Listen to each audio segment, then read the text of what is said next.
Ladies and gentlemen, boys and girls, we welcome you to another exciting and stupendous edition of Such Good Shoot, the podcast about anything and everything in the world of wrestling. And you know what? We got a great episode for you tonight, and up above me, right here, we have my boy Shane O'Mac. Oh, I hate this. Money. Don't worry, I'm going to be changing it soon up here. God damn, I hope so. We have Isaac. That's me. Oh, I apologize for the auto-tune. And fucking down below me, we have T-Pain himself, Steven, the fucking bulldozer. Let's get it on. Oh God, we that was promised cursed. to never do that again. Never again. That was absolutely cursed. Holy shit! So our rest in peace segment is to the auto-tune. Rest in peace, auto-tune. Rest in Surprise, peace, motherfucker. Oh God. In case you hadn't told, if you can't tell, we're back on our bullshit this week. Absolutely. It's a whole new world tonight.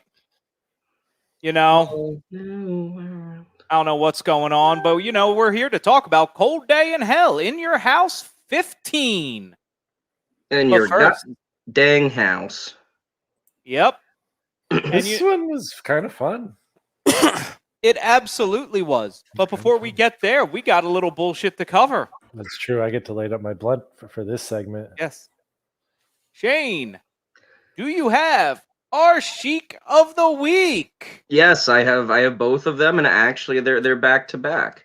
3 days ago, actually, I had to go 3 days ago to find something, worthwhile. The Iron Sheik said, Jake Paul, say run it back, Sheiky. Baby, say break your back. Yeah, he got knocked the fuck out. Can we just take one moment and appreciate that? Floyd, who hits like, I mean, obviously he knocked me out, but in the world of boxing, that dude hits like nothing and accidentally knocked this dude out, and then held him up to keep the fight going. Yeah, because he's of course, God damn, money, baby. Beautiful. And then I think just directly after that, the Iron Sheik said, Logan Paul, let me know when you're ready, Bubba. And then tweeted this picture of Logan Paul, photoshopped. Yeah, so in the clutch, dude. Yep. Yeah, so that's what would happen. That'd be. Can you imagine old man who can't even move the Iron Sheik just beating up on one of the Paul brothers? That would be hilarious. It would make me very, very happy. It would be just insane. Good times for sure. But also, we now move to Shane. Have you watched They Live? Oh my God, we got our own music. I'm a little bit intimidated still. No, I have not watched They Live. Do we have outro music for the segment? Because it's over now.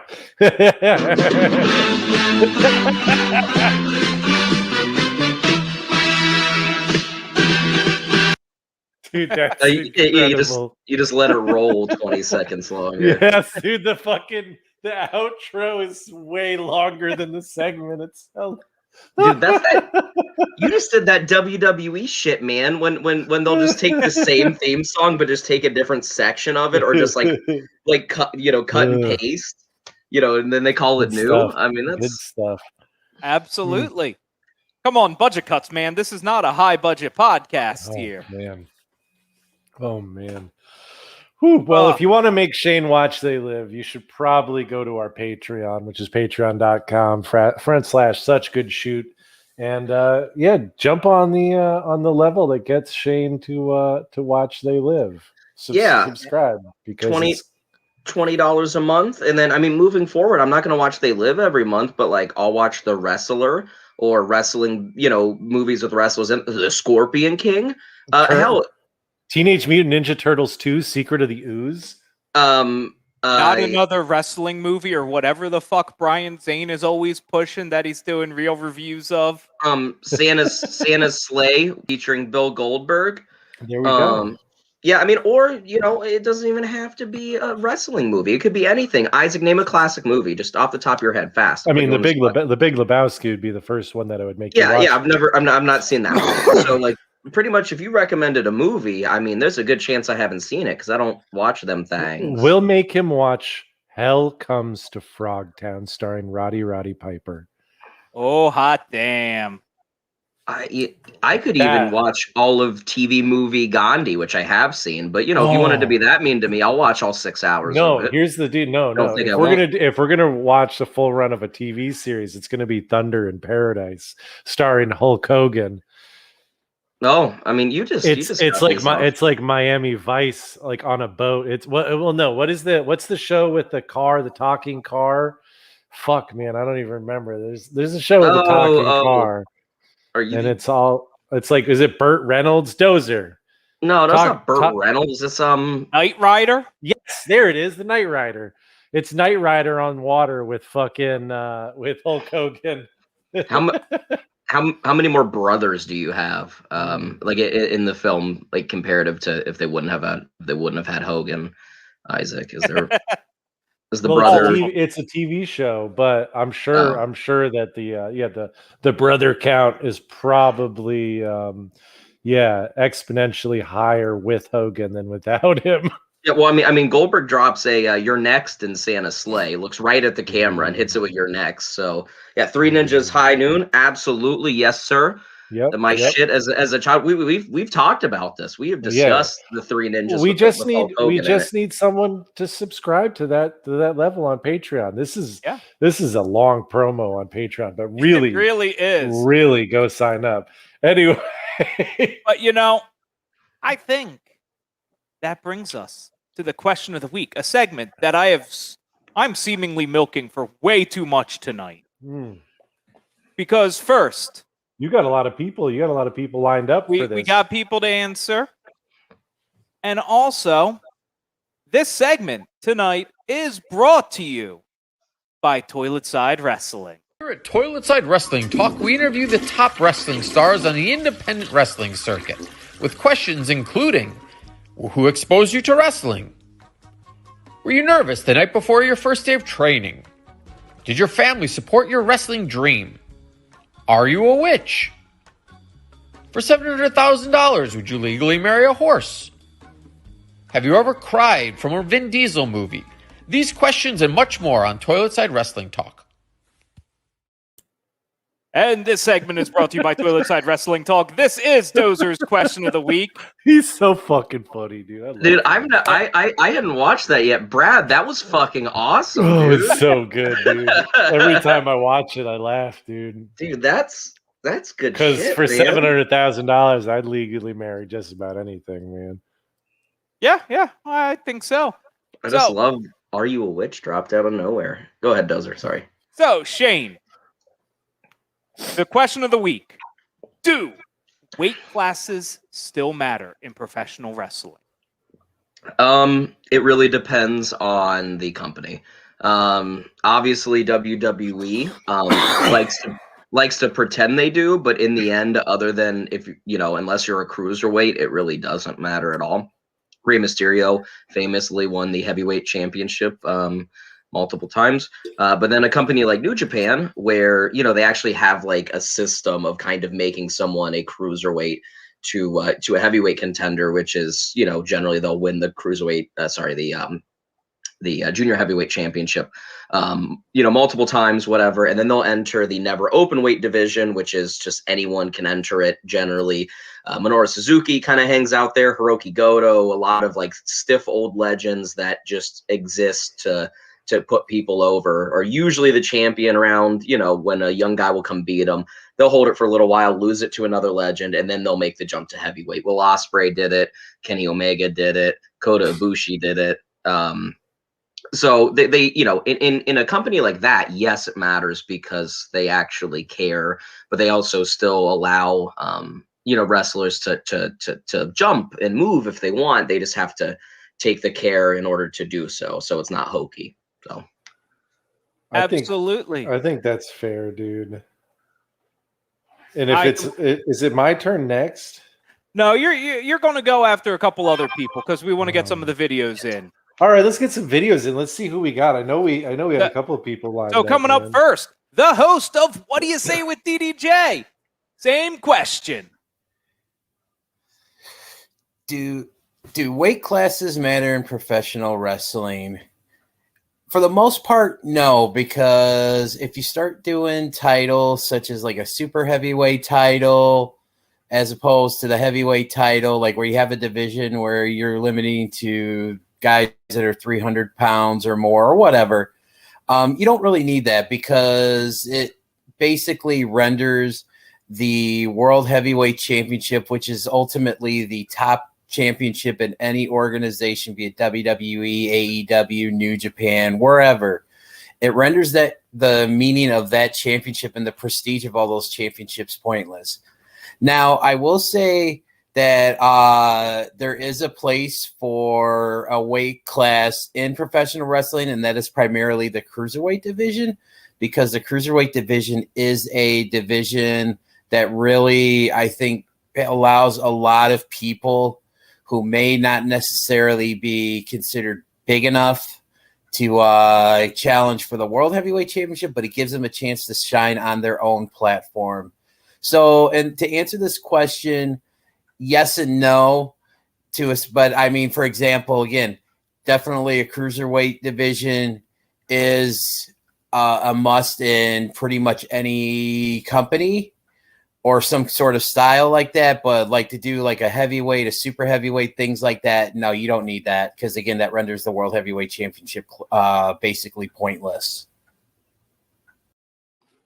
Okay, thank you, DDJ, for that very in-depth answer. As you can always find his very in-depth analysis on What Do You Say with DDJ. Then we got a Nat Also Turner on sighting. the Johners Podcast Network. Nat, drink. Yeah, I would like to real quick. Jesus, that was a noise. Respond to DDJ real quick, because I'll just say one thing, and the cruiserweight talk he did made sense and was correct, other than if you're TNA and Brian fucking Cage is your X Division champion. That happened. Shit. I agree. And now we're going to get a take from our very special correspondent, Trent Wild Thing Richards. Well, thanks for having me back.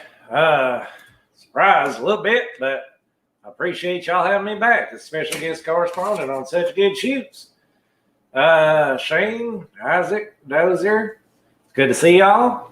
I think your question's a little silly. I don't reckon I know why you're asking it, but as far as waiting for classes, I ain't never waited for class in my life, man.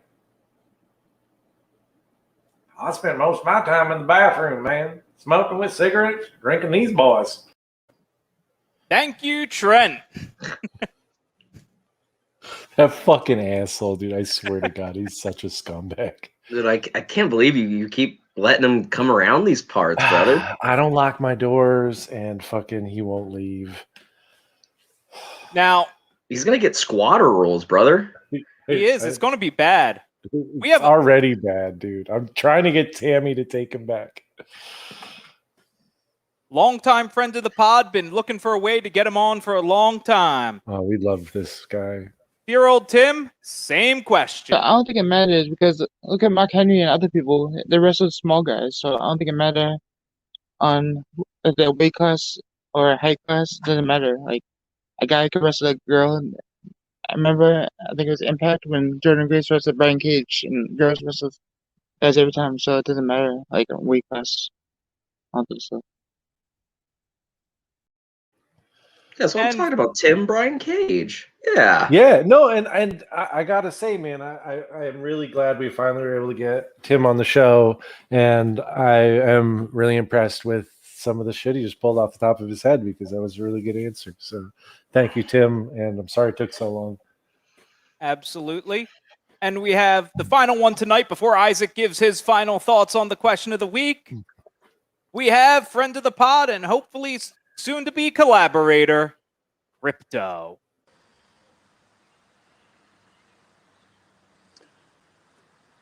Hello, Aaron here, aka Mr. Crypto, and in regard to weight classes in wrestling, I do think at times it's something that could matter if they were taken into consideration a little bit more of a sports presentation. But when it boils down to it, it is all scripted. It doesn't really matter. I mean, I did enjoy seeing Marco Stunt get his ass beat by QT Marshall and some other people. So it can lead to some entertaining things as well. But I guess it depends on what kind of presentation you're trying to go for. But yeah, when it boils down to it, doesn't really bother me. Put a little guy with a big guy, vice versa. I enjoy it. Thank you, Crypto. And finally, Isaac, can you answer the question as we try to stretch this to get segments for YouTube and ad money? Hell yeah, man. Ad money, man. So yeah, man. In the long run, I don't know. Could you repeat the question? No, I was just kidding. It's the thing with weight classes now that kayfabe is gone is like it doesn't much matter, but it's really promotion by promotion, right? It's like, how do you present your product? Do you want to have that kind of consistency across the board? Like for AEW, when they were coming in and like their whole concept was like, it's going to be a sports-based product. Like the idea of having weight classes kind of made sense there. Now it doesn't. But like Lucha Underground, it never would have made sense. WWE, it doesn't make sense. And then I think the biggest issue with weight classes more than anything is like the shit you see in UFC for guys who like are trying to make weight. And for any of those guys who are on like the fence and want to bulk up or want to drop weight, like that's can be really, really unhealthy and can be really dangerous, especially in wrestling where you're having matches constantly. And if it's going to be like an actual thing, it's probably not very healthy for the guys. So yeah, I don't think it's a good idea. I like how you brought in the UFC part, but does that matter? It's been said they gimmick the weights all the time anyway. So I mean, half the guys in 205 aren't under 205. Well, that's the thing is like if you're going to gimmick the weights anyway, then it doesn't matter at all. It never does, right? But if you're going to have legitimate weight classes, then you have to be like a little bit more like, that's the thing is like, I feel like if you're going to have a promotion where you have legitimate weight classes, part of the kayfabe of it would be having weigh-ins, right? Or does that not make sense? I don't know. I just don't think that makes sense as far as professional wrestling goes at all, because there's no way you would do like legit weight classes for people and then just stage the fights. You know what I mean? Like that just doesn't. But I will say the weigh-ins could take away from some of the stupid contract signings we've seen. I'd rather have some of that. I mean, unfortunately, you get that already. AEW already it just did a really bad weigh-in like 3 weeks ago. They weighed in Cody and Anthony Ogogo with Paul White, and it was a bunch of bullshit. It sucked. I don't know. I don't watch it. I don't have cable. Yeah, no. I mean, I just I don't No, know. that's my take, is that it just because of the logistics of it, it just doesn't work for professional wrestling. And yes, you should try as much as possible to have evenly matched fights, but you like the underdog stories can be great. Like Rey Mysterio winning the Rumble was a great story. Like Rey Mysterio, like any of those like times he overcame the odds. Like it's just a good story. So why not do it? Absolutely, I agree. I am against weight classes in professional wrestling in general, especially when I saw they were leveraging for a super heavyweight title for AEW, because I could get behind a cruiserweight and a heavyweight, with the heavyweight being the catch-all title. But a super heavyweight, most companies don't have more than 2 or 3 super heavyweights anyway. It's a pointless thing. Just keep the weight classes out. I like TNA's approach with the X division the best. That's just me, though. All right. I dig it. I dig it. I think that's a pretty good, solid consensus that for the most part, wrestling fans, or at least such good shoot fans, don't really give a shit about weight class in wrestling. Smoke weed every day. Brought to you by Snoop D-O-double-G. So I think this brings us to our main event of the evening. In Your House 15, A Cold Day in Hell.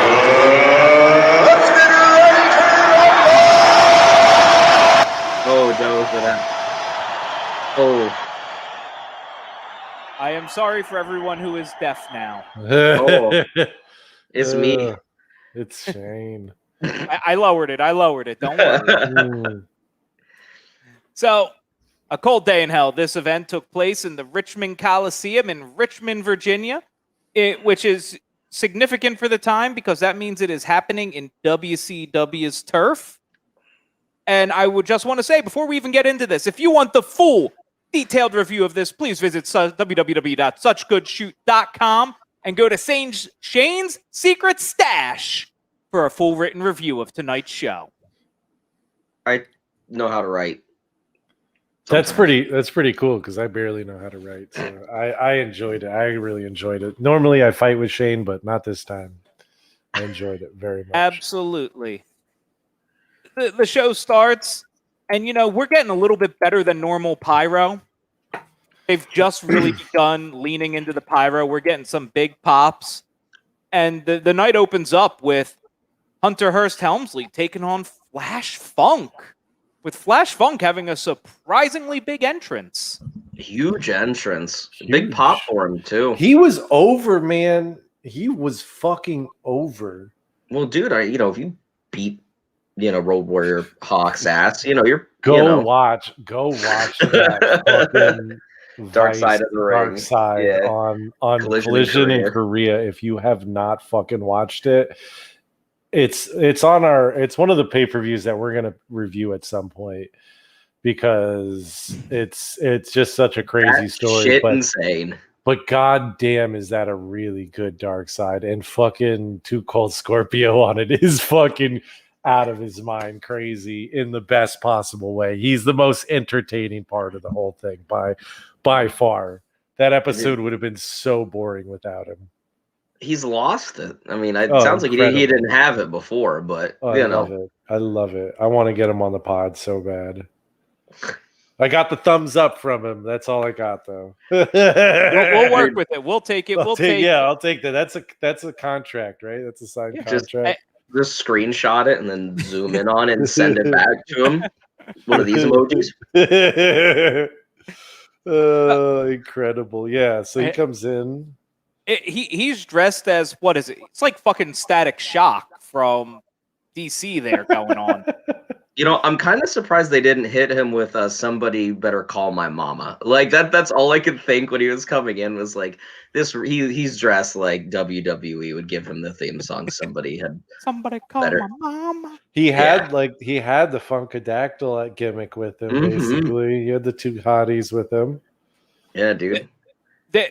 They were the Funkettes, I think. The Funkettes. I'll take it. So, thoughts of the match? Shane, you gave us the deep review. Do you have any technical analysis you want to drop? Well, after Funk came in, who else came in? Was it Hunter of the Hearst? Yeah, it was Triple H and China. Yeah.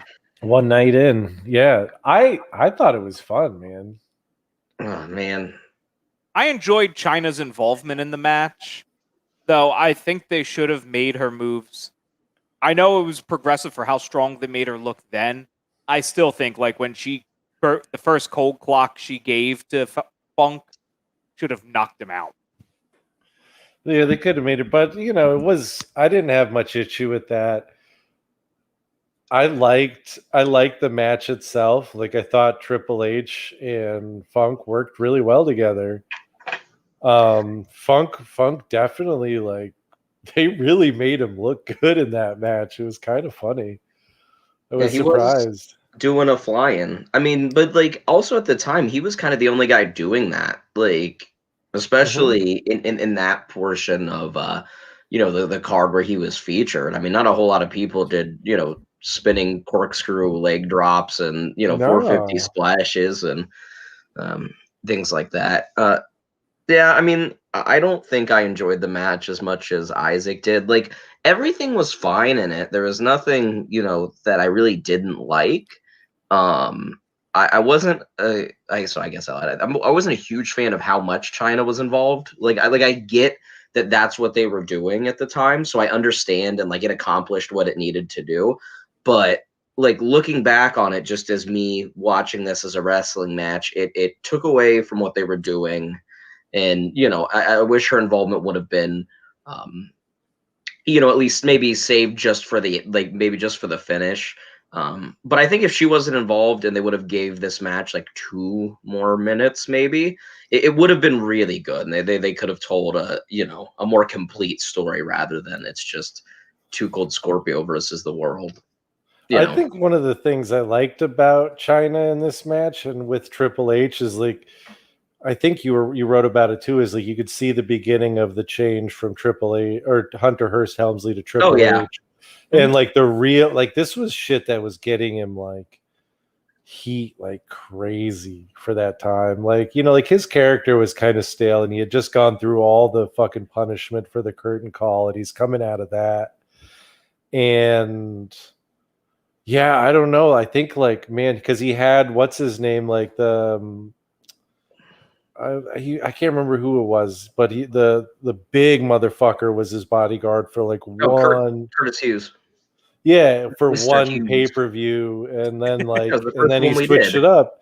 Yeah, and he switched it up to China, and I think it was a great move because I really do think it was good for him as a character, and like this is like the beginning of that. And I think it was like a good slow burn for that, and I liked it. I mean, it wasn't the best match, but to start off the pay-per-view, I think a 2-star is worthwhile.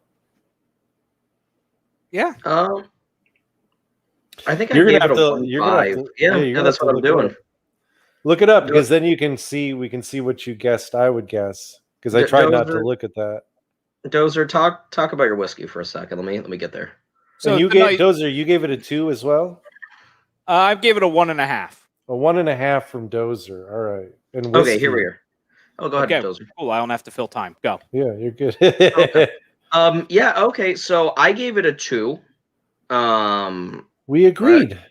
Yeah. No, actually, I predicted you would give it a 1.5. There you go. And then I predicted Dozer would give it a 2.25. So I mean, I was just wrong. I felt very incorrectly about this. Yeah, you'll get better as it goes on. I'm drinking for agreeing with you. Yes. Oh That's yeah, here. A good thing to do. I got to get a drink one, but I can. What? What? What? Oh shit. So that brings us to our second match of the night, where we have the Rock and Sock Connection going against each other, where we have Mankind taking on Rocky Maivia. And they had that nice promo. It was a little short, and you could tell Rock was still he hadn't slowed down his delivery yet. Like he hadn't gotten his cadence yet, and he was still rushing a little, and he tripped over his words for a second. But like you could feel some of him coming out, and it was almost like they were just about to let him just play. You know what? Just do what you want. But goddamn, you could just see it. Like he's starting to look like The Rock. Yeah, he's starting to buff out a little bit. He's got the dude, so good. He's got the shaved ass sideburns. You know what I'm saying? Would you bottom him for free? That's a serious question right now. Or would you at least want some money for it? Surprise, motherfucker. Because I'll tell you what, dude, I would fucking do some dirty things to The Rock just to say I fucking saw his cock. Shane? I think maybe we should just talk about the match. Yeah, we should talk about the match. Yeah, absolutely. So, but I am going to say The Rock was coming into his own. You could feel it. You can tell we're getting close to the the dissolution of the nation with the white guys, and we're going to get the nation with the Rock. Coming soon. Which honestly, I just wish they would have had the nation with the white guys and the Rock. You know what I mean? They could have peacefully coexisted. Wolfie D, could have been side by side with Dwayne. With the white guys. Yeah, we're gonna have to retire that soon. That sucks. Yeah. Sucks ass and balls. But we're gonna get to use it again before the end of the pay-per-view. So. Yeah, but this match was really good. I enjoyed this one. It felt longer than it was too. Yeah. Oh man, I mean, they're just putting over Mankind like a crazed individual. They're fighting, they're fighting inside the ring, outside the ring. Foley gets fucking rock bottom before it was called a rock bottom on the ramp, and it looked like hell. Yeah, dude, Jesus Christ, he jumped so high for that. And he Foley, of course he did. I know. I didn't think he was able to jump that high though. It was impressive. Yeah, and then they just fight back and forth. It was about 8 minutes long. Rocky goes to go for a crossbody, and the crowd starts booing him. And he kind of shoots him a look, and then that was the minute where I was like, "Yep, here it comes." Mm-hmm. Yep, because you can hear the crowd was audibly disappointed in seeing him, and he looked genuinely displeased with them because they were booing him. But he goes and he hits the crossbody. Mankind hits him with a mandible claw as a counter, and the Rock immediately passes out. He is just out. That mandible claw. Technical submission. It was a great match, dude. It was so much fun. I loved seeing those guys go at it when Mick Foley was still like mobile. Rock was hungry as fuck, and he was doing whatever he could to try and get himself over. And yeah, it was a fun match, man. That rock bottom on the ramp was definitely like the high point of the match for me. That shit was crazy. Fucking crazy. And yeah, it was good, clean finish, and they made Foley look like a crazy man. You don't have to make Foley look like a crazy. He had the bald patches at that point because he'd been pulling so much of his hair out. I mean, it was just nuts. Yeah, you have to work to make Foley look like a normal man half the time. Just screaming at nothing. Yeah, like 3 stars for that, for the time and for what it was. It was really fun. Fuck it, maybe I'm being too generous, but I'm giving it 3 too, especially because it's during that time where we had the very unique thing where Mankind had an entrance song and an exit song that were 2 completely different songs. And I really dig that. I love that. I wish they did that more, but 3 stars from me. Nice. I gave it a 3-star. Oh my god, that's a 3-way, dude. That's agreement. I predicted Isaac would give it a 2.5, and I predicted the 3-way. And I predicted Dozer would give it a 3. So actually, I agreed with both of you. I got Dozer's prediction correct. Kicking ass now. Well, we just got the Pornhub jingle for our 3-way. As I like to no say, clue. Hey. God damn it! He always does this when I'm not ready. Yes. Weed every day. Nailed it. You did pretty good on that one. So that's a 3-way. Everybody in the comments, drink. Everybody drank. Everybody drink. And that brings us to the next one, which is... It's the nation with the white guys! Taking on Ahmed Johnson. Yeah, what a steaming sack of shit this was. This is a snoozer, man. I watched this pay-per-view through twice. Start to end. And both times I fell asleep during this match. Which is dangerous enough because I was smoking a cigar each time. I'm lucky I didn't burn my goddamn house down.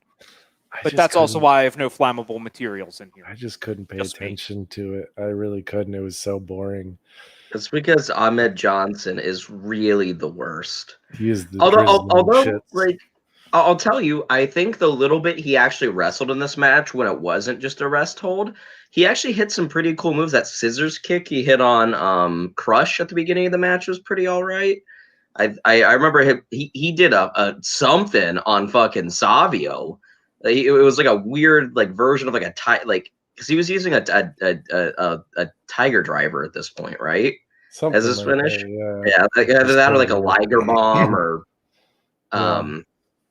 But yeah, he did. It looked like he was going for that, but then he kind of just like dropped Savio on his head. That was kind of cool. But yeah, other than that, this was just nonsensical. Yeah, Like it was like if the whole stipulation was that he had to fight Crush, and then he had to fight Savio, and then he had to fight Farouk, and if he beat all three of them, the nation had to disband. Yeah, but because the whole thing was, remember his pre-match promo was, Ahmed, if you're a man, you'll fight me. I mean, Ahmed, Farouk, if you're a man, you'll fight me. If you're a man, I'll fight you right now. That's what you're gonna do, fight me, man. Don't be coward. And it's like, okay, guys, like that's not what's gonna happen. That doesn't even make sense. Why would you send out your best guy first? Like that doesn't make sense from a strategy perspective. And then it didn't make sense also from a strategy perspective. At the beginning of the match, Gorilla Monsoon gives Nation the kind of yeet, makes him go to the top of the ramp, puts him in timeout, so that way they can't get involved. Crush hits a big ass pile driver on Ahmed, and Crush is like whooping Ahmed's ass in his portion of the match. I mean, he is just stomping him. And then Crush goes, "Hey guys," to his Nation buddies, "why don't you come down here?" And the Nation's like, "No, like we've already been banished up here. Like you're whooping his ass. You just hit him with a pile driver." And then he's like, "Come on, man, just like, come on down, get in the ring, like come help." What? You don't need help. What? You're doing fine. Yeah, what are you trying to accomplish here? Why didn't you pin him? Yeah, you hit him with a pile driver. Hey guys, hey, come on. I mean, that's probably why they kicked him out. I mean, which makes sense. It's fucking idiot there, but it was a mess. Finish him. It just, yeah, nothing was exciting. It was just one constant rest hold, pretty much. It went like 13 minutes or something, and the fucking Mankind versus The Rock went 8. Yeah, and even the opening match was only 10. Bunch of bullshit. Yeah. Oh, it was really. I mean, it's a waste of time, but you did get the Nation with the white guys, so yeah. It led to the dissolution of the Nation with the white guy, and I hate it. Yeah, I thought it was maybe like a half star. It was just fucking stupid. I was gonna start with a 1 star, but then both times I fell asleep during Savio, so I missed Savio, so I guess I got to make it a 0.66.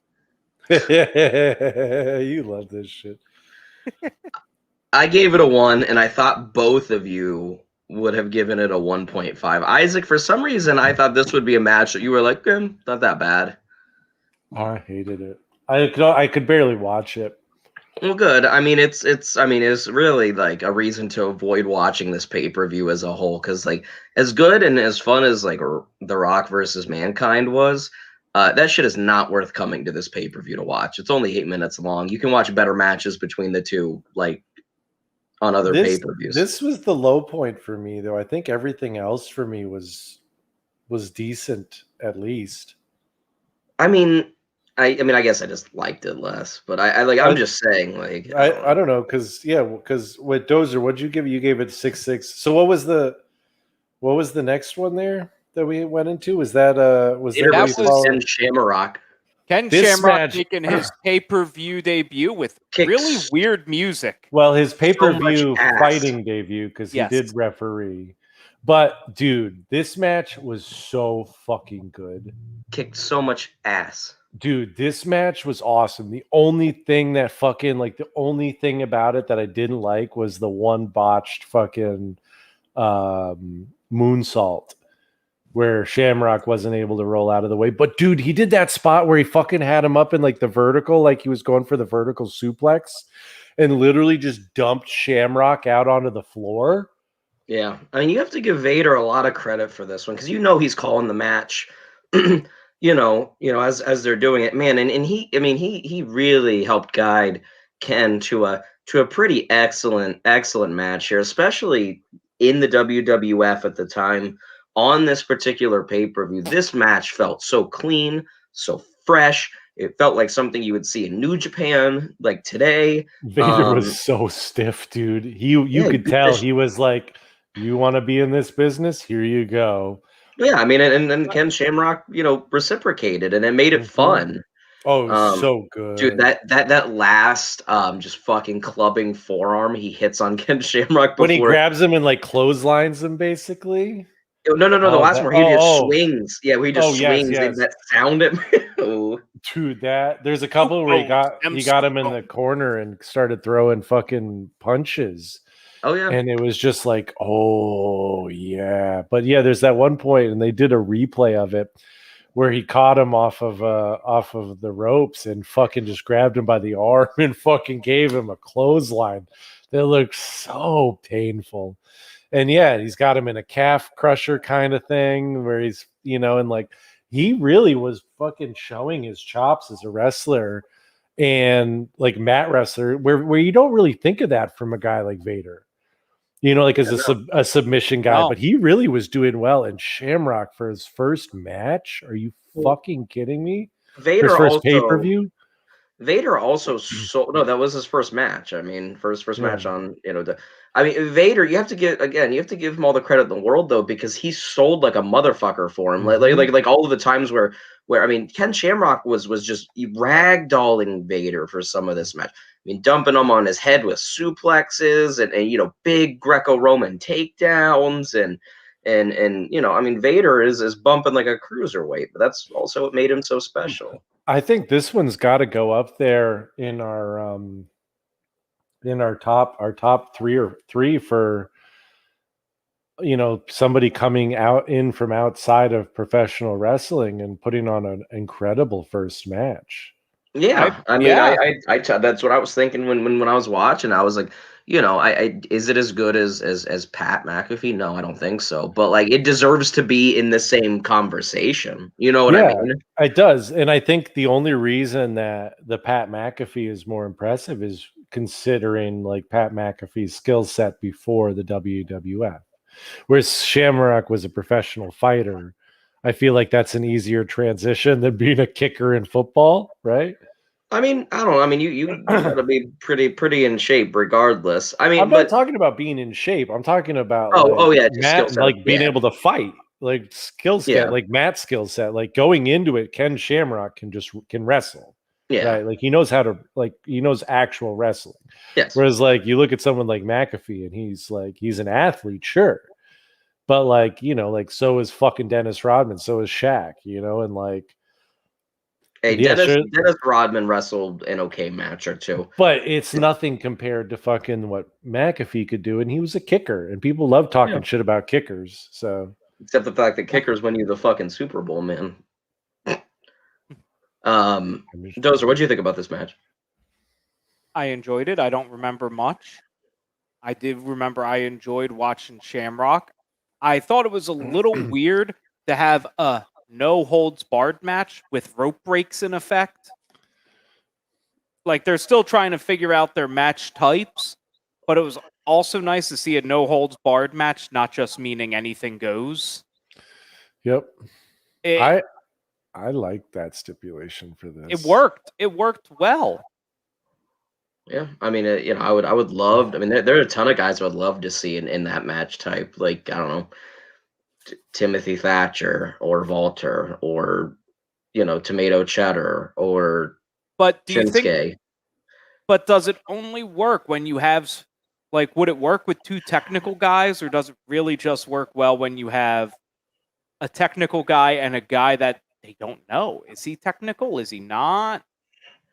I think it would work out totally fine with two like hard hitting technical guys. Like I said, like a Tim Thatcher or something that just wears on you, like a knockout or a submission only. I don't want to see it as a division, but yeah, I mean, obviously Riddle would be incredible and something like that. I just think that this This was a really fun match, and what a great debut for fucking Shamrock. And I think, yeah, the match stipulation, as long as you have guys who can do it, you know what I mean? As long as you have guys who can actually like technically wrestle too, if you're gonna do that, go that route, like, yeah, it's gonna be awesome. It's gonna be a lot of fun. Like I said, I wouldn't want to see a division made out of it, No. but just splicing it in here or there, depending on the story or whatever, I think works totally fine. As long as it doesn't feel forced, as long as it feels like it's what should be happening in the storyline, I think it'd be great. And for me, this match, God, it was really good. It was one of the best matches of the night for me. I'm really debating going close to 4, but I'm going to go 3.75 on it. Sorry, go ahead, Dozer. First, I'm going to start off with DDJ in the comments saying, should have had Zeus as the special guest referee for the no holds barred match. Oh, God damn it. God damn it, DDJ. Yeah, dad jokes. So, oh, shit. I'm going to give it a 3.25, mostly because I don't remember enough of the details to say it was a great match.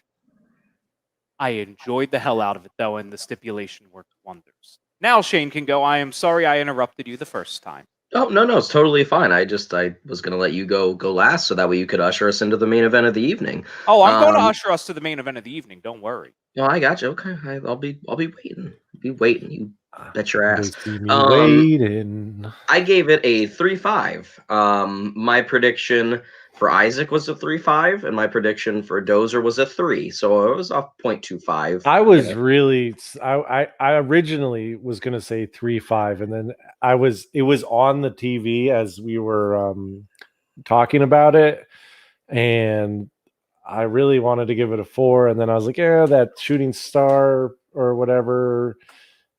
So I was torn between 3.5 and 4, and I decided to go 3.7 at the last minute. So I think 3.5 for you is a pretty good guess.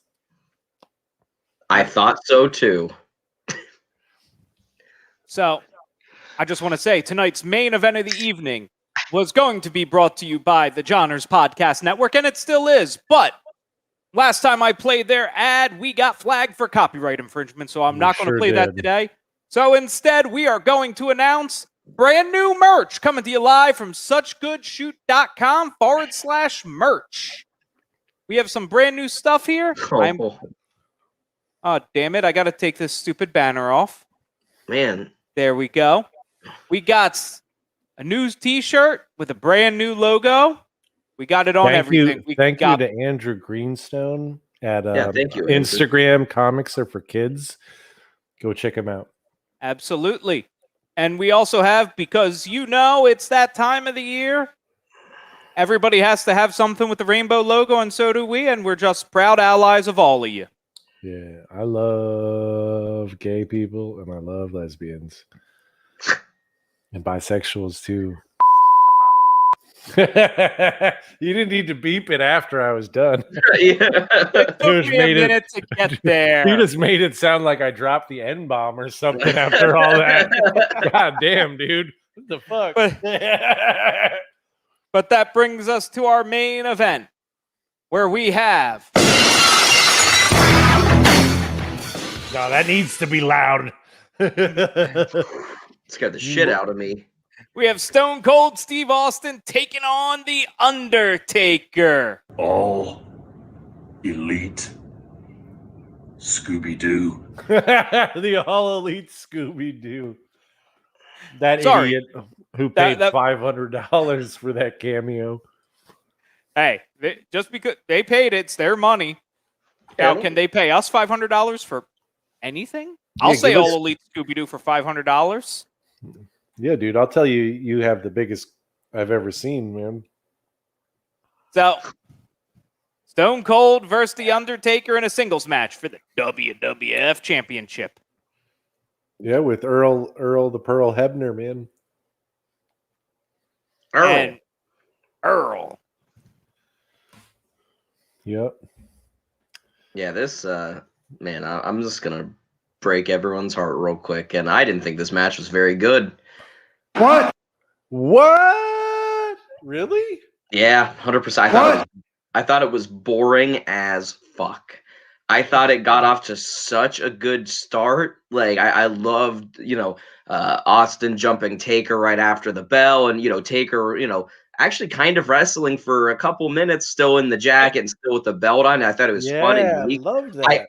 I loved how they just had Austin just get ADHD and forget he was beating on Taker, and then go start beating on Owen and pulling him in so that way Taker could take the shit off. And I loved King freaking out about it, and JR grilling him because he used to hate Stu Hart and Bret Hart made him kiss his own foot, and Taker comes out and uppercuts Owen back over the railing That into a was so good. dude, and like Yes. and it got off to such a good start. That And was then from incredible. there it just became this slow rest hold ridden attack on each other's knees.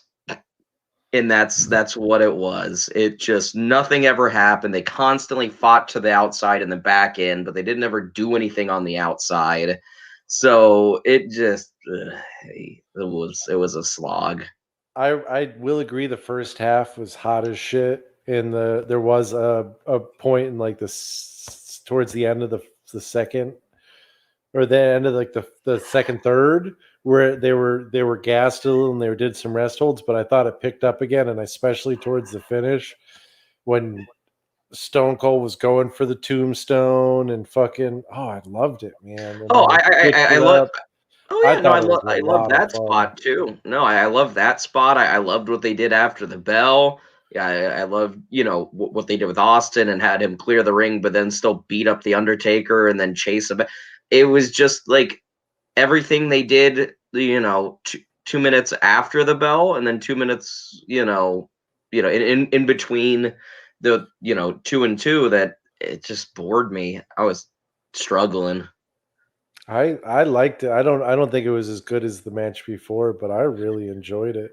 And I thought the whole Hart Foundation with Pillman out there was just like a great touch, and Bret Hart just mean mugging everybody and him dumping Bret Hart out of the fucking wheelchair. Yep. Oh, it was so good. Just jumping over, dumping him, and running back to fuck with other people. Like there was just a lot of good stuff in it. I thought it was like like a good match, especially considering like they were not trying to do anything with Taker and Austin. Like it was really all about fucking building, like a shit with Austin and fucking Hart or whatever, or Taker and Hart. I can't remember where it was. Austin going. and Pillman, Taker and Hart, I think. That's right. Yeah. That makes sense. Yeah, because then you get the whole Austin and Taker's like trying to break into his house shit. Or Pillman. Pillman's got a gun. Pillman's got a gun. So the whole start of it though, with his jacket on and the belt still on, and Austin just fucking stomping him in the corner. Loved it. Loved it. But what did you love from like halfway through the match? That's my question, because I'm agreeing with everything you're saying about the things you enjoyed, but I mean, like I said, I liked all the outside interaction with the Hart Foundation because I feel like that was laced out throughout it. And then like I said, there was like a section of rest holds, but I mean, out of the whole match, it wasn't that long. It didn't feel like that long for me. I thought it was like it was a long match, but it wasn't a 20-minute match. Yeah, I mean, for me, it just felt like it was 20 minutes. It didn't feel like that to me, and it felt like that section of it was not that bad. And watching fucking them fuck with each other outside the ring, with the whole Hart Foundation getting involved over and over again, and I think this was some of the better commentary work from King and Lawler. I think King and JR. They were pretty good all night, to be honest. No, this was this night. I mean, King wasn't annoying, really. This felt at all. Like them hitting their groove, like starting to like get in the groove of like what their pay-per-views could be. Like it just felt like an overall entertaining pay-per-view. And yeah, I don't know. This match didn't bother me at all. It wasn't the best. I think the rest holds detracted from it, and I'm only going to give it a 3.5 because of it. But I think it was a lot of fun, dude. I love seeing Austin wrestle before his neck was broken, because we really, like, after Owen broke his neck, we didn't get to see him really wrestle that much anymore.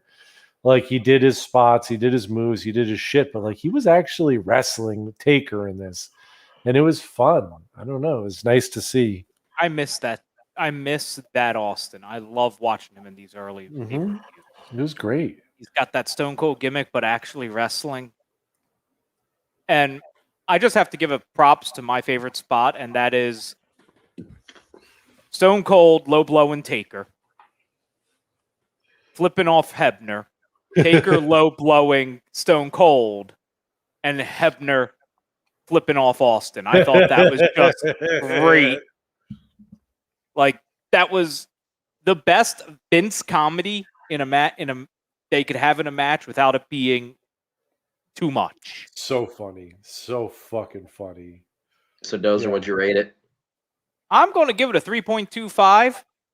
Would have got another 0.5, but dear God, could Hebner have counted any slower?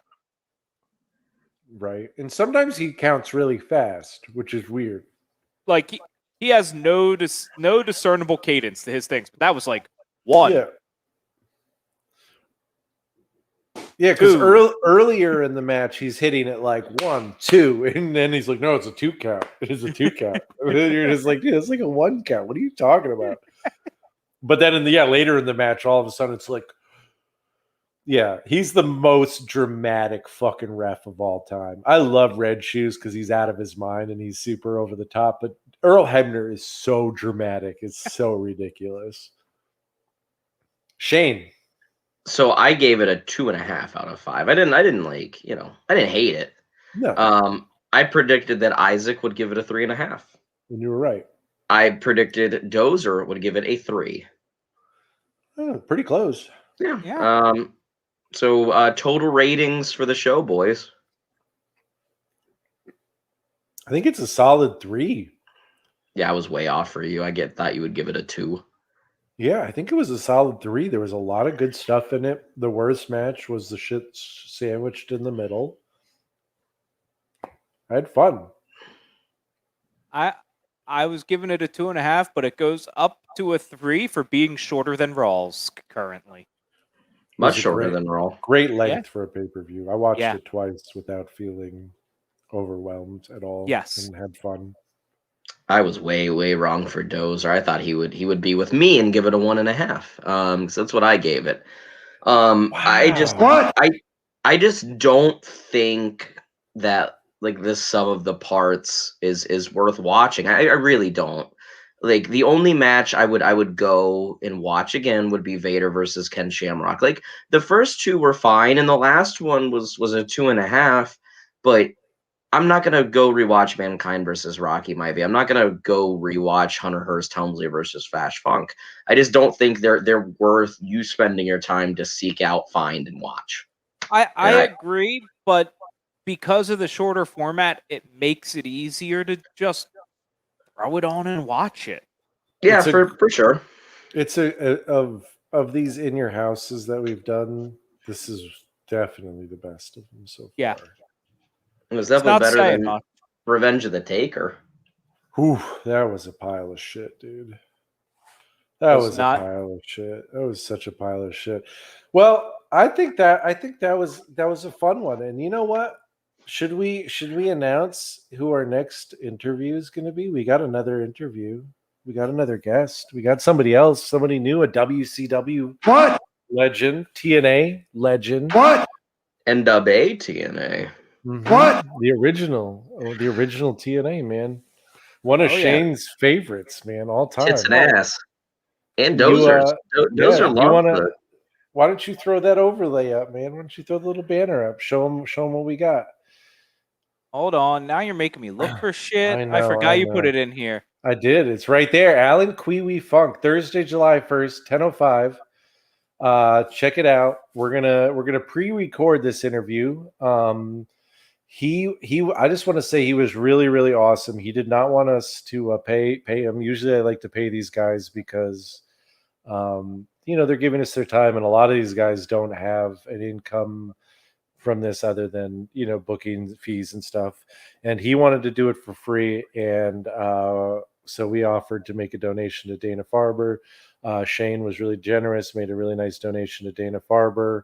And yeah, so he's going to be here on July 1st with us. We're going to have that interview, and I'm really looking forward to it because he's really interesting. And I think we're going to get to hear a lot about the old Buckeyes. So yeah, he's a fan of the good guys. So yeah. Absolutely. So look forward to that. And we have one other interview coming up that we will announce as soon as we have the date finalized. But it's it's bigger than shit. It's a big name. It's very exciting. We're super excited. And for Aaron, we got Matt. Yes, that is Nathaniel. And I was just gonna say, next week, tune in 10:05. We'll be reviewing the NXT pay-per-view that's happening this Sunday, NXT In Your House 2021. It fits right in, in your house this week. We're in your house next week. We're coming in your house every Thursday at 10:05. So we're coming. We're coming whether you want us to or not. Yeah, if you want us to be coming in your house, slide into the DMs. www.patreon.com//good Yeah, we'd have to add another Patreon level to come in your house. Absolutely. And I just want to remind you, we have been Such Good Shoot. This has been our review of In Your House 15. We are powered by the Johners Podcasting Network, exclusively available at www.wrestlingwithjohners.com. Until next time. Hasta la bye-bye. Don't let the door hit you, or the good Lord split you.